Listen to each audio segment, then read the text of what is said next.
Welcome back, friends. It's Miss Birgit again, and today we are going to be talking about a red zone emotion. We're going to be talking about the feeling of feeling out of control.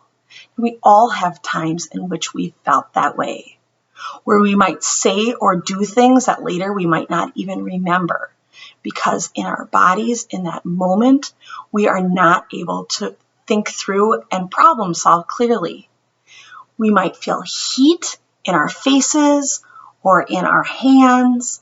Our heart rate might go up pretty significantly, so our heart is racing. Our muscles might get really tense. We might feel a sudden urge to move, to get out of a situation, or to go towards something that we want. Oftentimes, our bodies are moving faster than our minds are able to help us think through something that's a safe option for us to do. And at times, too, we might need help in being able to calm ourselves. Feeling out of control does not feel good. In fact, sometimes it can feel a little scary. Scary for us, and it might even feel scary for others. The book I'm going to share with you today is a book about a boy who has a day that ends up being terrible. All of these things happen, and his feelings start to change from feeling just kind of frustrated and upset to angry to out of control. And I'm guessing you might be able to relate. So here we go. I would like to share this book with you. It's called Ravi's Roar. It's written and illustrated by the same person, Tom Percival. I hope you enjoy Ravi's Roar.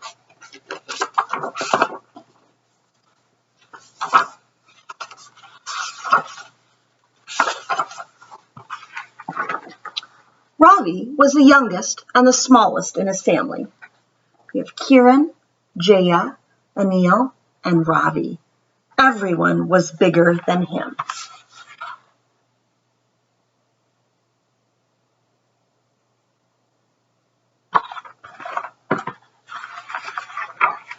Even Biscuits the dog. Most of the time, being the smallest was great.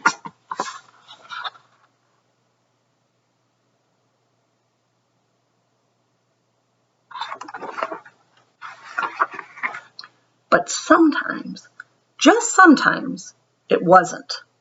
One day, Ravi and his family went on a picnic. There was a race to the train. Guess who came last? Ravi. Everyone else got a comfy seat, but Ravi had to squeeze in with Dad and Biscuits. Then Biscuits made a bad smell.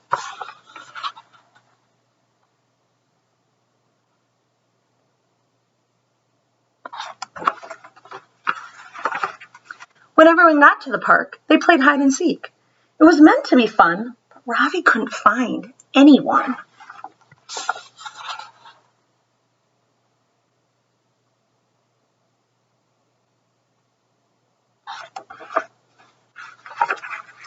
At the playground, the monkey bars were too high. The gaps between the logs were too wide. And when Ravi wanted to go on the big slide, the man said, "Sorry, son, you're too small."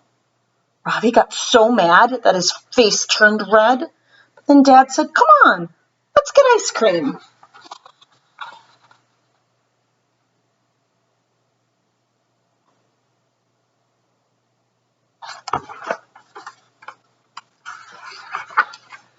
Everybody ran off.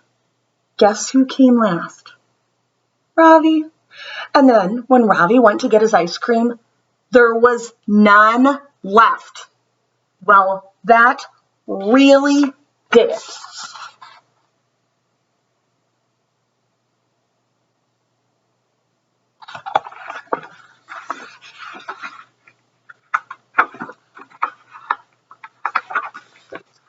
He was furious. He growled, and a stripy tail popped out from the back of his shorts. Then he sprouted two furry ears, sharp, pointy teeth, and stripy orange fur. Ravi had turned into a tiger. The tiger took a huge, deep breath, and then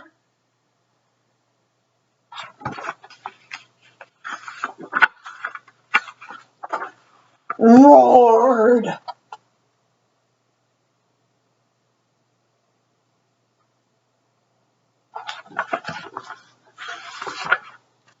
Ravi's brother looked a bit nervous and handed the tiger his ice cream. When the tiger went to sit down, there were no open benches, so he roared, and everybody got out of the way. It was great being a tiger.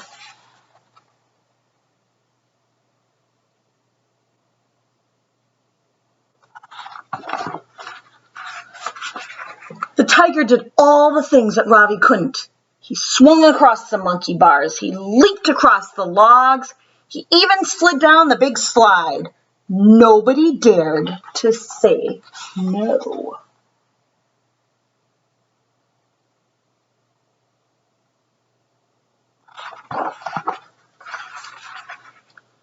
So the tiger went wild. He roared and growled and did exactly what he wanted. Roar! But soon he found that nobody wanted to play with him.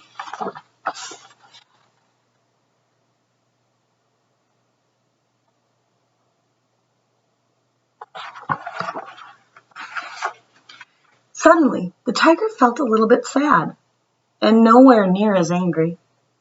In fact, he couldn't quite remember what had made him so angry in the first place.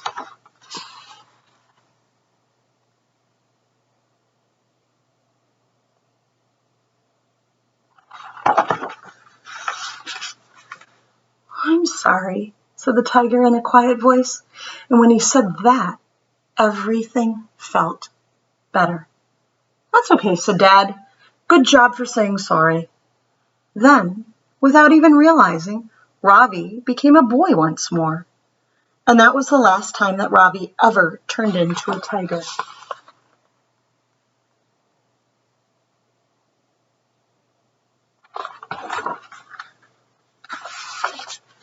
Although every now and then, he did have a little bit of a growl.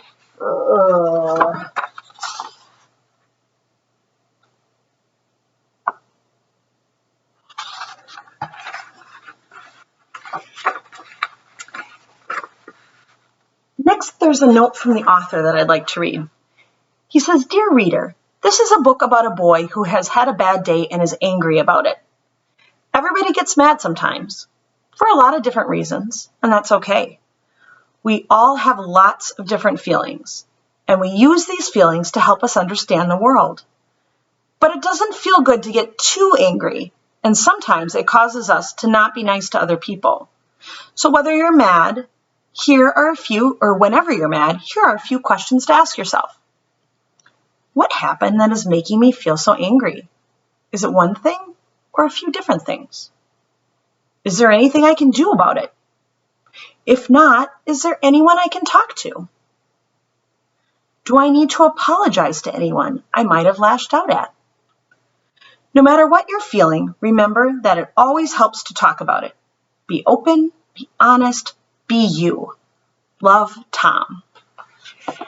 And I'd just like to add a couple of other things. One, it's expected that we get angry at times. Sometimes getting angry is just like the natural feeling because of whatever is happening. So being angry is not a bad thing. It's sometimes managing that anger where we might need some help, especially if it comes to safety, keeping our own bodies safe and making sure that we're staying safe so that others can be safe too. The other thing I just wanted to mention is sometimes if we do things when we're really angry that upset or hurt other people's feelings, apologizing can help fix it. But in other cases, there might be something else that we need to do to fix it.